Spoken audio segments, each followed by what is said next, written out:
তুমি খালি বলবা যে তুমি ছক্কা মারতে পারো আর বল করে উইকেট ফেলে দিতে পারো। গত কয়েক মাস ধরেই দেশের ক্রিকেটে আলোচনায় সাকিব আল হাসানের ক্যারিয়ার। ৫ আগস্ট ছাত্র জনতার অভ্যর্থনে পতন হয় আওয়ামী লীগ সরকারের। দলটির সংসদ সদস্য ছিলেন সাকিব আল হাসান। এই নিয়ে ক্ষোভ রয়েছে অনেকের। এ কারণে দক্ষিণ আফ্রিকার বিপক্ষে মিরপুর টেস্ট থেকে অবসর নিতে চাইলেও দেশে ফিরতে পারেননি সাকিব। এবার বিপিএলও খেলতে পারছেন না তিনি।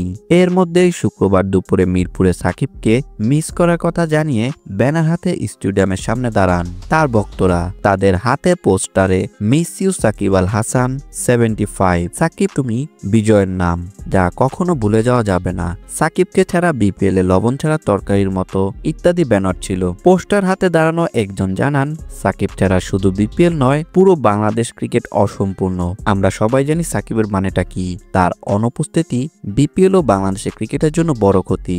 এবার বিপিএল এ সাকিবকে দলে নিয়েছিল চট্টগ্রাম কিংস। সরাসরি চুক্তিতে তাকে দলে নেয় তারা, যদিও দেশে ফিরতে পারছেন না তিনি। এরই মধ্যে বোলিং অ্যাকশনও নিষিদ্ধ হয়েছে সাকিব। ভিডিওটি দেখার জন্য অসংখ্য ধন্যবাদ। নিত্য নতুন এমন ভিডিও পেতে হলে আমাদের চ্যানেলের সঙ্গেই থাকুন, সাবস্ক্রাইব করুন, ভালো লাগলে অবশ্যই লাইক করুন। ভিডিও সম্পর্কে যে কোনো মন্তব্য করতে পারেন আমাদের কমেন্ট বক্সে। ধন্যবাদ।